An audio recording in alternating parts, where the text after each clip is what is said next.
Muito bem, Redação News hoje trata de um tema que é intercorrente na nossa cidade, no país inteiro, enfim, é sobre violência contra a mulher.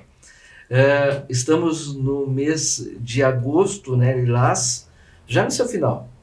E eu tenho o prazer de estar trazendo hoje aqui as minhas amigas Godoy e também a Taiciane, que são policiais, militares, e que vão falar sobre essa questão, especialmente o trabalho da Maria da Penha em Bagé. Em seguidinho, depois dos comerciais.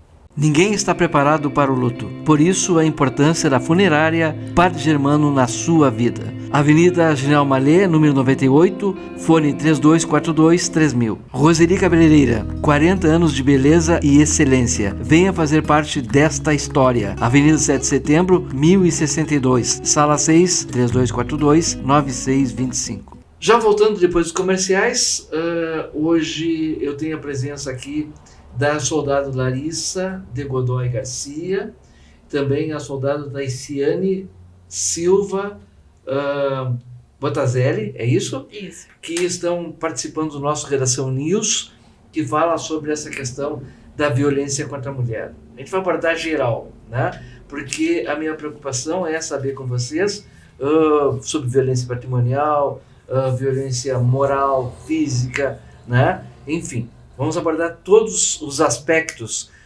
Quem começa falando? Godoy? Bem, a gente está falando Taiciane. Principalmente do Agosto Lilás, né? Isso. O Agosto Lilás, ele é uma campanha que já tem 8 anos de duração. Ela é justamente o Agosto Lilás devido à nossa Lei Maria da Penha, que ela foi sancionada no dia 7 de agosto de 2006. Esse ano ela está completando 18 anos e por isso o tema do Agosto Lilás, né? Que é uma forma de conscientização para o fim da violência domiciliar e familiar contra a mulher. Porque é uma pauta, como tu bem disse, que é cada vez mais corriqueira, né? É recorrente e infelizmente abrange todas as famílias, todas as classes, todas as mulheres, independente de situação financeira, de classe social, educação. E é algo recorrente e que é volumoso, né? São inúmeras ocorrências que a gente atende, não só através da patrulha, onde a gente faz o nosso acompanhamento, como também no nosso número de emergência no 190. São ocorrências diárias, infelizmente. Claro. Godoy, vamos falar um pouco também sobre o trabalho que vocês desenvolvem, né? Porque a Patrulha Maria da Penha é um dos instrumentos melhores que foi colocado à disposição da população nos últimos tempos, né? Isso. Como a legislação está completando 18 anos, é importante que a gente consiga ver, né, o potencial que a legislação tem de se adaptar. Porque quando ela foi criada, ela não contava com tantos mecanismos quanto os que a gente tem hoje, né? Inclusive, a Patrulha Maria da Penha é um deles. Certo. Aqui na nossa cidade, foi instaurada a Patrulha Maria da Penha apenas em 2015. Então, né, fazem 9 anos que temos Patrulha Maria da Penha, né, com uma legislação que já tem 18. Então, a gente pode ver que ela veio se adaptando e melhorando ao longo do tempo. Então, com a Patrulha Maria da Penha, veio para a Brigada Militar poder ajudar dentro da rede de apoio, né? Porque, logicamente, a gente faz, geralmente, o primeiro atendimento, que é quando a ocorrência está ocorrendo, porque é o telefone de emergência, né? Sim. Quando a mulher está sendo vítima de violência em iminência, principalmente violência física, que é aquela situação mais emergente, geralmente, ela liga para o 190 e a viatura de serviço vai efetuar o atendimento da ocorrência, dando um encaminhamento necessário. Prisão do autor, se ele estiver no local, encaminhamento da vítima para a delegacia, se for em horário da especializada, né, que Bagé também conta com uma DEAN, para especializada, se não para DPPA. E só que isso não era o suficiente, porque essa ocorrência, mais do que qualquer outra, ela tem um outro momento que é, às vezes, pior do que o momento da violência, que é o pós, né? Porque quando a gente fala de violência familiar, a gente nunca pode esquecer que a gente está falando de uma família. A gente está falando de pessoas que convivem, que têm laços, e que não é simplesmente um registro e acabou. Tem toda essa logística emocional envolvida, né? A dependência emocional, a dependência financeira, muitas vezes. Os filhos, que às vezes são pequenos e não têm condições, né, de compreender o que está acontecendo. Então, a Patrulha Maria da Penha faz esse atendimento pós-ocorrência. A gente recebe do judiciário, junto da medida protetiva, a solicitação para atendimento das vítimas. gente cadastra ela no nosso sistema de acompanhamento e a gente vai, em média, de uma vez por semana, uma vez a cada 15 dias na casa dessa mulher, para verificar se a medida protetiva está sendo cumprida pelo agressor, ou não, né? Sim. Se ela não estiver sendo cumprida, a gente vai dar o encaminhamento necessário para cada tipo de descumprimento, vai orientar a vítima, né, para que ela consiga chegar ao final dessa medida protetiva com o sucesso de conseguir sair de dentro do ciclo da violência doméstica, né? Então, a gente faz esse atendimento aqui na cidade e hoje a gente tem, em média, 34 mulheres em atendimento ativo. E nós já atendemos só desse ano 67 mulheres. Imagina. Então, e não são todas que chegam pra gente. Isso aí é casos que o judiciário filtra e percebe uma necessidade mais emergente, né? Tanto que agora a gente teve há poucos dias uma situação onde a gente foi visitar a vítima e o filho dela, que era o agressor, estava na casa. Imagina. Porque ele entrava pelo telhado e aí ele tinha entrado pra dentro de casa e ela, quando a gente chegou lá, ela disse, ele tá aqui? Tipo, como assim ele tá aqui? Ela, ele entrou pelo telhado, entrou e não tem quem tire, o que eu vou fazer, né? E a gente, então tá. Foi uma situação de descumprimento. Mas foi por acaso que vocês chegaram lá ou foi denúncia? Não, por foi acaso. realizando a visita. A visita. O nosso acompanhamento, Sim, porque sim, ela estava claro, com a medida protetiva vigente Sim. e nós fomos fazer o nosso acompanhamento. E aí, na por chegada do isso. local, ela nos informou que ele estava lá. Parabéns pelo trabalho de vocês, viu? Aí ele fugiu da gente, nós tivemos que buscar ele e tudo mais. Mas Conseguiram nós conseguimos capturar ele. Sim, Conseguimos capturar ele, foi preso em flagrante. Sim. E Até agora, após essa visita, a gente já fez uma nova visita para saber como é que ela estava. Claro. E ela disse que agora, nesse momento que ele continua preso, aí ela consegue ter paz. Sim. Porque era algo corriqueiro. Ela já tinha tentado outras medidas para interromper, né? Sim. E não estava sendo eficiente. Infelizmente, no Porque às caso vezes dela, a foi pessoa somente tem a que se prisão. mudar, né? sim. Sim. Acontece Trocar de muito, residência, né? Acontece muito, né? E nesse caso que ela é mãe do agressor, Sim. essa situação se potencializa, eu acho até, né? Porque Claro. ainda um ex-marido, apesar de toda a relação, não é o filho, né? Que tu criou, Sim, que tu claro. cuidou. Que tu gerou, que tu Claro. tem todo aquele apego, né? E a gente estava fazendo um comentário antes de entrarmos no ar, né?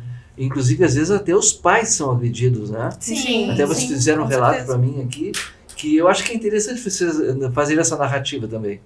Que às vezes pai e mãe, né, são Sim. agredidos. Sim, Sim. a violência familiar, ela tá em todo contexto, né? Não é somente contra a mulher. Uhum. A família em si toda passa por esse sofrimento conjunto, né? Claro. E com a idade, isso se agrava. Sim. Porque qual é o principal, né, digamos, elemento da violência doméstica? Uhum. É a hipossuficiência da mulher frente ao homem, Sim. principalmente física, né? Sim. Então, quando os pais acabam ficando mais velhos, eles também entram nesse Claro. mesmo rol de insuficiência para combater, né, aquela situação física naquele momento e acabam também se vitimando. E por causa disso, a própria legislação, né, da Uhum. Maria da Penha, ela estende a medida protetiva Claro. aos pais, Sim. no caso ao companheiro, né, Sim. da mãe nesse caso, ou aos filhos. A gente já viu até a medida protetiva que foi estendida ao vizinho, Claro. porque o vizinho ali interveio na situação Sim. da ocorrência e o agressor começou depois a ameaçar o vizinho. Sim. Tu te meteu, foi tu que Claro. fez. Claro. E aí a medida protetiva foi estendida para ele também, Sim. que ele era testemunha daquela situação. Então a medida ela vem se adaptando e aumentando cada vez mais os mecanismos, né? Buscando coibir essa situação. Outro ponto também que Sim. eu acredito que seja importante de frisar no nosso trabalho como patrulha é a parte da orientação da vítima. Sim. Porque o que acontece naquela mulher, principalmente que ela sofreu aquela violência, logo após o registro, ela está muito sensibilizada. Então ela não consegue absorver as informações que ela está recebendo naquele momento. Do que é a medida protetiva, Uhum. qual a finalidade, o que ela proíbe, o que ela pode, o que ela não pode, o que ela Quais são as precisa. garantias dela, Quais né? são as garantias dela? Qual é o suporte que tem aqui no município que ela Uhum. pode recorrer também? E isso também é dos nossos objetivos como patrulha. Na nossa primeira visita, passar essa orientação para a vítima. Explicar sobre a medida protetiva, Uhum. explicar sobre a nossa rede de apoio, falar também sobre a Secretaria da Mulher, que Uhum. possui a casa-abrigo aqui, Sim. que pode ser uma opção nos casos de Claro. recorrente descumprimento, né? Isso também é um ponto muito importante, porque a vítima não consegue, no momento da ocorrência, absorver as informações que ela recebe. Sabe o que eu acho muito interessante? Eu já faço desde 2017, quando eu tinha meu programa de rádio, esse mesmo Redação News, a gente falava muito e fizemos muitos debates e mesa redonda para tratar desse tema, né? E o que eu percebo, assim, é que a rede é bem estruturada em Bagé. Com né? certeza. Nós temos a Promotoria Pública, a DEAN, nós temos vocês, aí, esse trabalho de vocês, a própria OAB, né? A Secretaria da Mulher. As secretarias acabam se envolvendo. Saúde, né? A educação também, porque acaba atingindo os filhos, né? Sim, sim. Então, eu acho extremamente interessante. Eu queria que vocês falassem um pouco também sobre essa questão. Vocês falaram agora há pouco da questão dos mais idosos, né? Violência patrimonial muito forte, né? Ah, sim. Que acabam tirando o cartão do pai, da mãe, não sei o que, né? É isso, Sim. né? Isso. Não, e voltado à violência doméstica, né? Que seria a mãe. A quantidade de registros que nós temos, onde o agressor é o filho, é um número muito alto. E esse número, ele é muito também atrelado aos usuários de droga, né? Certo. Porque são eu acho que unanimidade, né? Entre os nossos... Os agressores que a gente tem acompanhando. As vítimas, todos têm algum tipo de dependência, seja ao álcool ou à química, né? Claro. E aí, como tu disse, eles querem dinheiro. Sim, e aí é o momento que a mãe não presta esse, né, suporte, ou que acaba o suporte, né? Porque tanto vai que a mãe acaba ficando sem recursos também nem para colaborar nesse sentido, né? Porque às vezes para evitar que eles furtem, que eles venham a incorrer em dívidas de drogas, elas acabam custeando para tentar salvar os filhos. E quando chega no momento que esse custeio acaba, começa mais, né? A situação de violência. Então, é uma situação que ela é muito delicada, realmente. A violência maior é com mulheres mais novas? Não tem uma faixa etária definida. Não tem. A gente já acompanhou adolescentes, mulheres na casa dos 20, dos 30, dos 50, dos 60. Não tem uma faixa etária estabelecida. Não tem um nicho, infelizmente. Atinge todas as mulheres. Sim. Relacionamentos novos, relacionamentos de anos, relacionamentos medianos, relacionamentos com apenas filhos, eventuais, com filhos, sem filhos. Eu tenho observado uma estatística nacional que fala muito que as mulheres pretas são as mais atingidas. É isso mesmo? Pela questão da vulnerabilidade em partes. Aqui no município a gente não tem tanto essa visibilidade, porque no nicho que a gente atende, nas nossas vítimas ativas, a gente tem de todos os tipos.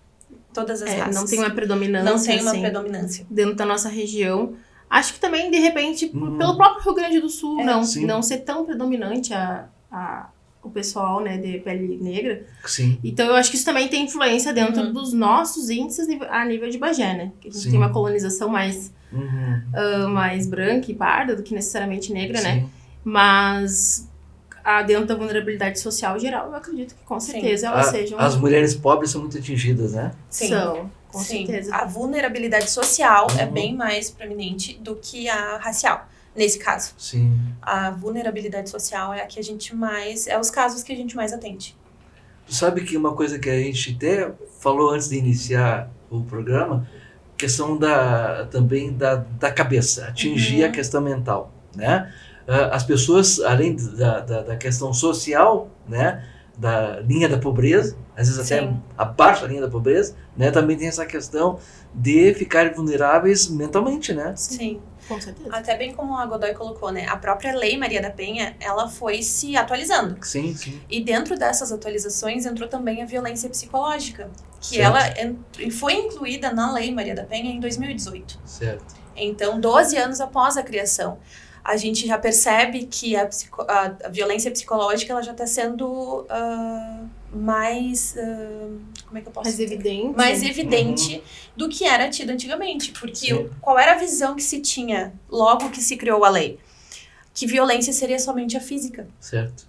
Só que, como a gente foi acompanha... alterando, né, a legislação de acordo com a necessidade, né? Sim, e nas questões que a gente acompanha, nos casos, a gente percebe que aquela vítima, a física, foi a última instância. Sim. Mas ela já passou por todas as outras violências. E a psicológica, principalmente, é a que mais desencoraja ao registro. Sim. Porque afeta a autoestima, afeta a capacidade cognitiva da mulher.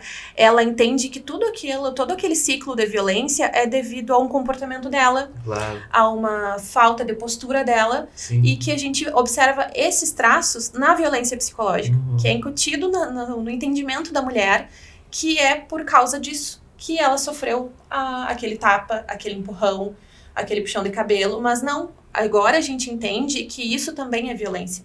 Não é somente a física. Tem os outros, tanto é que são 5 tipos, né, na Lei Maria da Penha.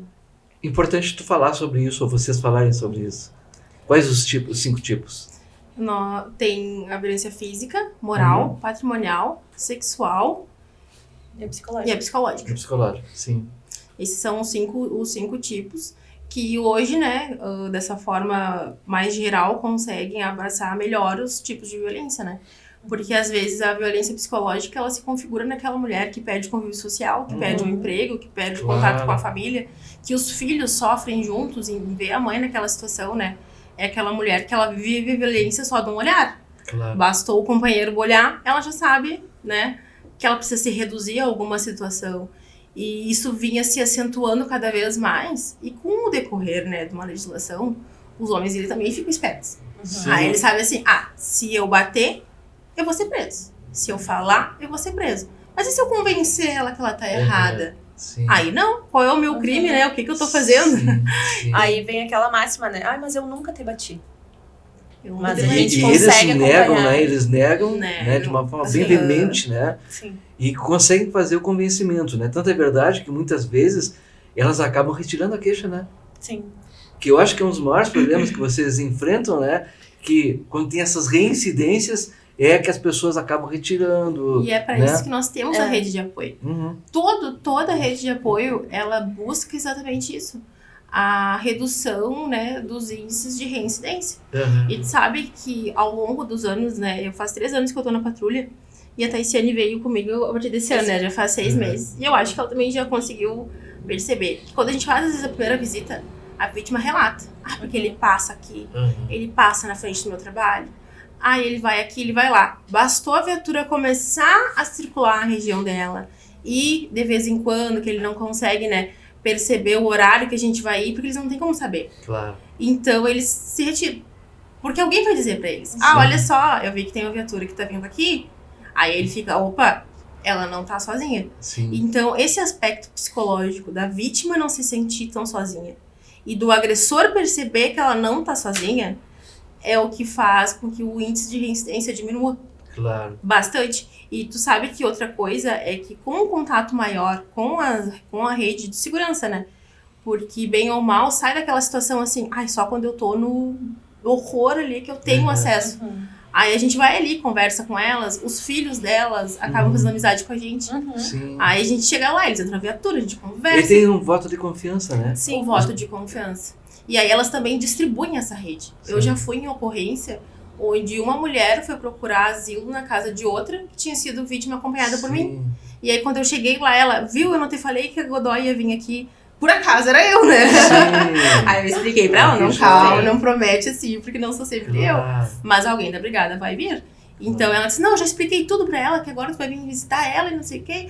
Então elas já conseguem, com a ajuda que receberam, orientar outras pessoas. Claro. E eu acho que... Eles dão um passo à frente, né? Sim, claro. E também a gente sempre conversa muito com elas a respeito geral, né? Os aspectos gerais ali da violência, para que elas identifiquem também o que é violência. Porque tem muita mulher que não consegue perceber que a violência psicológica também é violência. Que a violência moral, né? Que às vezes para algumas pessoas ela pode parecer bobagem. Aquele ato do homem de ficar difamando a mulher, injuriando, falando para os outros coisas da intimidade dela, toda essa função, né? Às vezes até cometendo crime sexual, disseminando fotografias que foram encaminhadas na confiança e toda a situação que um relacionamento conjugal tem, né? Então, é muito importante que elas aprendam o que é a violência doméstica e que elas repliquem.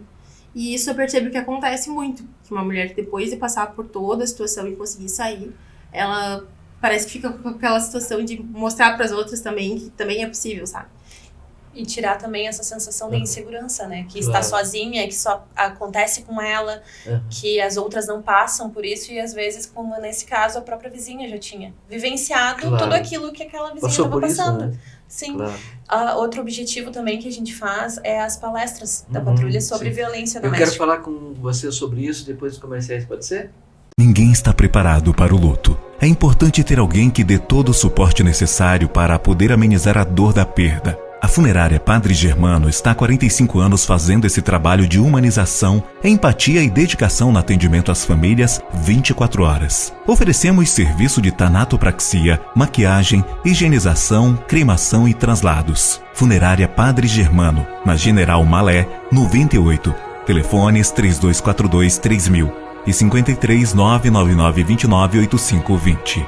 De volta depois dos comerciais, conversando aqui com as minhas amigas da Patrulha da Penha, da Maria da Penha, a Larissa Godoy Garcia, a Taiciane Silva Botazelli, que vão nos fazer novas narrativas aqui e também sobre esse trabalho que elas fazem, um trabalho de base espetacular, indo às escolas do município, escolas do estado, escolas particulares, enfim, fazendo palestras. Eu acho que isso é um ponto muito interessante de apoio às pessoas e às famílias, né, principalmente. Sim.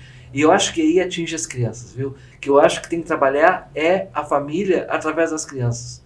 Vocês podem falar sobre isso? Claro. Com certeza. Eu acho que essa tua visão é exatamente a nossa também. Uhum. Porque a gente falar de violência e de mudança, a gente não pode excluir as crianças, Claro. Os adolescentes dessa, né? Porque cada um que deixa de cometer um ato de violência, são quantas vítimas a menos? Né? Porque senão cada relacionamento que essa criança ou adolescente futuramente venha a ter, serão potenciais novas vítimas, né? Com certeza. E potenciais novas vítimas de uma cultura que se instaura dentro da nossa região, que também é muito forte, de machismo, enfim. Então, por causa disso, dentro da nossa Operação Chamar, né, que é a operação que a Brigada desenvolve sim. No Agosto Lilás, ela busca exatamente isso, a prevenção, principalmente a prevenção dos crimes de violência doméstica. Aí, ao longo desse mês, nós pensamos e agendamos palestras com as escolas das mais diversas vertentes. A gente foi, inclusive, para os nossos destacados, a gente foi para as escolas de Aceguá, que são lugares mais distantes, né? Às vezes até da informação. Então, a gente foi para 3 escolas de Aceguá, palestramos para o público de ensino fundamental, principalmente, e no Barão de Aceguá ali, do ensino médio. Sim. Pessoal mais de assentamentos, pessoas rurais, né? Sim. Que às vezes tem visões, apenas o que convive, apenas o que vê, né? E aí nós decidimos estender a nossa agenda também para essas cidades mais próximas, buscando exatamente isso. A disseminação, né? A pulverização dessas informações em todos os cantos das áreas que o nosso cesto aqui mantém. E o principal objetivo que a gente tem não é simplesmente falar sobre a violência doméstica, mas é conscientizar o que ela é, conceituar o que ela é. Sim. E também para aquele jovem, para o menino que está ali crescendo através no contato com a cultura E as consequências dele, que pode vir disso, as né? consequências, e para que ele consiga observar os comportamentos que daqui a pouco ele está iniciando um relacionamento e ele começa a perceber que aquilo ali é errado. Que se ele seguir aqueles moldes, ele vai se tornar um agressor. E as consequências que podem surgir para ele, né? E para a menina também saber estabelecer os limites. Sim. Porque o relacionamento de ambos é muito do que os dois permitem. A partir do momento que a menina começa a aceitar e o rapaz não percebe ou não quer ajustar o comportamento, vai ser danoso para os dois.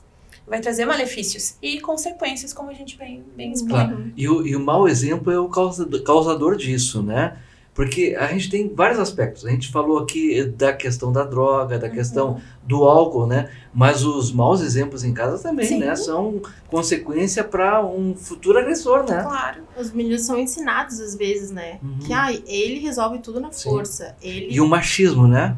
Infelizmente já possui o machismo como uma que figura a gente vê forte, né? Tanto nos homens quanto nas mulheres, porque também a gente consegue observar o machismo nas mulheres. Sim. Que é o que permite, muitas vezes, tanto tempo de um relacionamento tóxico, né? De um relacionamento violento. Claro. Como é que você tem sentido nos últimos tempos as pessoas, principalmente as meninas, os mais jovens, né? E elas percebem que elas têm que agirem contra esse tipo de situação? Sim, com certeza. Sabe que assim, ó, a gente tem um público bem miscigenado, né? Pessoas mais velhas, pessoas mais jovens. Mas eu percebo que hoje a gente tem um número um pouquinho maior de pessoas mais velhas. Porque eu percebo que o pessoal mais jovem, muitas vezes, tem aquele sentimento de impunidade, força maior, assim, né? Eu consigo sozinha. Sabe aquele sentimento assim? o fulaninho ali, ele é jovem, eu não vou prejudicar ele fazendo um registro. E já as pessoas mais velhas, depois de ter amadurecido melhor, de ter vivido muitos anos aquela situação, acabam procurando por ajuda mais fácil. Mas os jovens, eu acho que eles estão mais conscientes do que eles não podem fazer. Eu percebo isso na nova geração, assim. As mães deles já são mulheres criadas à luz da legislação, né? Então elas já dizem pro filho delas, olha, se tu fizer isso aqui, tu vai ser preso. Claro. Né? Elas alertam eles frente ao que eles não podem fazer. Coisa que antigamente não acontecia. Era aquela coisa mais assim, meu filho pode tudo. E hoje, elas mesmas... As mães eram mais condescendentes. Aceitavam mais a situação. Também a questão da cultura, né? Porque a cultura era outra. Claro. O entendimento era outro. O posicionamento da mulher também era outro. Sim. Até esses dias mesmo a gente estava falando, né, sobre a questão das mudanças na própria brigada. A primeira turma feminina foi há 34 anos, se eu não me engano. 34, 35 anos. E há pouquíssimo tempo. Claro. Frente aos 187 que a brigada foi fazer. É muita diferença. Então, esse posicionamento também da mulher, a gente consegue verificar essas mudanças. Né? E custou muito também nessa... A primeira legislação, ela custou um pouco a vir, né? Teve que uma mulher ser agredida para virar lei. Sim. Né? Sim. Na verdade, a mulher ser agredida não, né? Que isso sempre aconteceu. Mas sim, a mulher ser posicionar. Essa foi simbólico, né? Essa foi simbólico. Estupidamente agredida, né? Porque essa ela foi sofreu simbólico, 3 tentativas de feminicídio. Acabou numa cadeira de rodas por causa de uma violência doméstica. Aí ela precisou ir na corte internacional e dizer assim, olha, aqui dentro do Brasil tá uma situação, né? Porque ela não encontrou ajuda. Sim. Ela não conseguiu, aqui dentro da nossa legislação, ninguém que fosse ali e fosse na casa dela conversar com ela e dizer assim, olha, quem sabe a gente não conversa e vê o que a gente vai fazer. Claro. A gente sabe que dentro dos nossos atendimentos, a gente faz muito esse trabalho, assim, de explicar para as vítimas o que vai ser feito. Né, desmecanizar a situação. Eu vou pegar ela levo, ela registra e pronto. Não, explicar pra ela, tu tá indo pra fazer um registro porque ele descumpriu a medida protetiva quando ele fez isso, isso e isso. E por causa disso a gente precisa ir até a DEAN ou até a DPPA pra que ela entenda aquele processo. Sim. Porque senão fica aquela coisa assim, tá, mas por que eu fui? O que aconteceu? Mas o que ele fez é tão grave. Às vezes elas param e dizem assim, eu não sabia que isso era descumprimento. Eu achei que uma mensagem não era descumprimento. Então, esse trabalho de explicar para a vítima, ela se apodera do que ela realmente foi vítima, sabe? E esse é um processo que às vezes a gente percebe até nelas, assim, delas perceberem o quão grave foi tudo que elas já viveram. Ou quando tu chega para conversar com uma vítima e ela diz assim, mas isso aqui aconteceu hoje. E a gente pega e diz assim, tá, mas e antes? E aí, às vezes, tu diz, antes ele não fez isso, não fez aquilo. Aí ela o negacionismo tipo, também, né? Como é que tu sabe que ele fez isso? Aquela coisa meio mágica, assim, como é que tu sabe? Porque tu não tá sozinha. Porque tu não é a única. Porque a gente atende todos os dias mulheres que sofreram as mesmas coisas que tu tá sofrendo. E aí elas percebem que realmente não estão sozinhas. E isso é muito importante. E a gente sabe que, dentro desse Agosto Lilás, principalmente, a gente fez um trabalho muito intensivo de pulverização, porque a gente fez questão de fazer palestras até para os alunos do turno noturno das escolas. Que legal isso. Porque a gente sabe que, pro pessoal que estuda de noite, às vezes são pessoas que já vêm de uma situação de reprovação, aí vão pra noite porque querem sair junto com os menores, assim, né? Ou pessoas que trabalham o dia inteiro, ou alguma menina que teve uma gravidez precoce e precisa esperar que os pais cheguem no trabalho para ela poder estudar. Então, são pessoas que já estão vivendo, né, uma situação mais difícil e, por causa disso, acabam sendo privadas de informações, de palestras, até de atividades. Claro. A gente sabe que isso é uma situação mais comum. Então, a gente fez questão de marcar a agenda para fazer palestras para as pessoas que trabalham, que estudam à noite. À noite, claro. Para poder realmente atingir todos os públicos, sabe? Então, eu acho que hoje a nossa principal ferramenta é a informação. A mulher entender que ela tem voz, que ela pode denunciar, que existem canais, que tem a rede de apoio. E hoje a gente tem na legislação diversos tipos de mecanismos, né? Então, eu acho que essa é a principal dos pilares, né, que a gente tem. Porque, muitas vezes as pessoas perguntam em números, né? Números de denúncia. Mas tem toda essa legislação e os números de denúncia só aumentam. E aí é o momento da gente conseguir explicar que o aumento dos números não é que seja positivo, bom, né? Claro. Mas é positivo, é extremamente positivo. Claro. Porque as campanhas são de não se calem. Ou seja, a gente está conseguindo que as mulheres cheguem na denúncia. A denúncia é o ápice, assim, do momento onde a gente começa a conseguir combater aquele crime, de fato, né? Então, a gente dizer que o número de denúncias dobrou do ano passado para cá, não significa que a violência aumentou. Significa que a subnotificação diminuiu. Claro. E somente podendo mapear esses números, podendo mapear situações, podendo traçar perfis, que a gente vai conseguir realmente diminuir na literalidade, né? E as denúncias de vizinhos têm sido importantes? Sim, com certeza.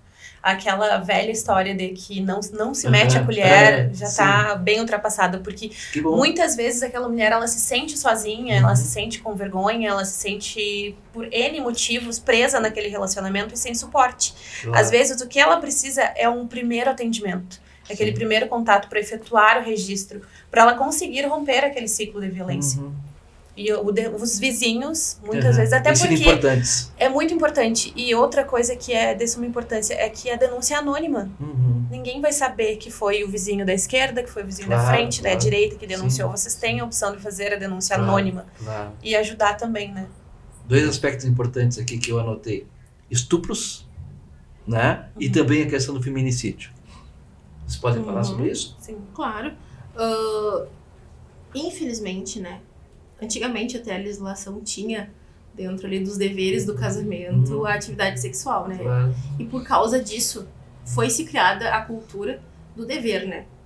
E por causa disso, infelizmente, as mulheres mesmo casadas, mesmo dentro de relacionamentos, né, precoces, dos namoros, enfim, elas acabam sendo pressionadas a cumprir um papel como se fosse uma obrigação, né? E infelizmente esses números eles são altos. E infelizmente subnotificados de maneira grotesca, né? Principalmente nesses casos infantis, porque decorre muito dentro da violência doméstica, né? Crianças e adolescentes. Acontece em casa, né? Acontece em casa. Ou próximo. Em casa. Por causa disso também, agora no mês de maio, né? A gente fez palestras a respeito do abuso sexual infantil nas escolas. Dentro do nosso contexto da Patrulha Maria da Penha mesmo. Então a gente foi para as escolas para conversar com as crianças. E tristemente a gente nunca saiu de uma palestra sem uma criança vir nos relatar alguma situação, nos perguntar alguma coisa para saber como é que ela podia procurar por ajuda. E isso a nível de conseguir ouvir o que a gente disse e vir até a gente. E quantas outras passam por situações tão graves que elas não conseguem sequer falar, né? Então realmente é algo que precisa de atenção, muita atenção. Eu acho que precisa de investimento estatal, né, para que se torne cada vez mais simples a resolução desses crimes, para que a gente possa, né, realmente... E feminicídio também, né? Ele não diminuiu muito no país inteiro, né? Aqui, felizmente, parece que diminuiu um pouco, né? Esse ano houve o registro de 2 feminicídios, dois casos, né? 2 casos num intervalo de 15 dias. Imagina. Foram 2 vítimas e elas entram também nessa questão de não ter um nicho, porque uma das vítimas na casa dos 20 e a outra vítima na casa dos 40. Imagina. Relacionamentos distintos, os agressores distintos, comportamento dos agressores diferente. Não se traça um perfil pro o homem agressor que comete o feminicídio. Infelizmente, ele é o pai de família, ele é aquele companheiro de anos, ou aquele companheiro recente, que acaba por praticar o feminicídio. Muito bem. Meninas, a gente vai ter muito para conversar no futuro, viu? Certeza. Esse é o primeiro de muitos programas que a gente vai fazer por aqui. Eu quero fazer um debate, uma mesa redonda, né, sobre a questão da violência. Não adianta, isso não dá para fugir, né? Sim. Muito bem. Larissa, obrigado. Prazer te receber no Redação News. Prazer. E até a próxima, se Deus quiser. Até a próxima. Taiciane, prazer te receber no Redação. Até a próxima, se Deus quiser. Até a próxima. Muito bem. Falamos sobre violência, um tema muito recorrente. Violência contra mulheres, contra famílias, enfim. Obrigado, meus companheiros, de todos os dias aqui no Redação News. Até a próxima. Ninguém está preparado para o luto. Por isso, a importância da funerária Padre Germano na sua vida. Avenida General Mallet, número 98, fone 3242-3000. Roseli Cabeleireira, 40 anos de beleza e excelência. Venha fazer parte desta história. Avenida 7 de Setembro, 1062, Sala 6, 3242-9625.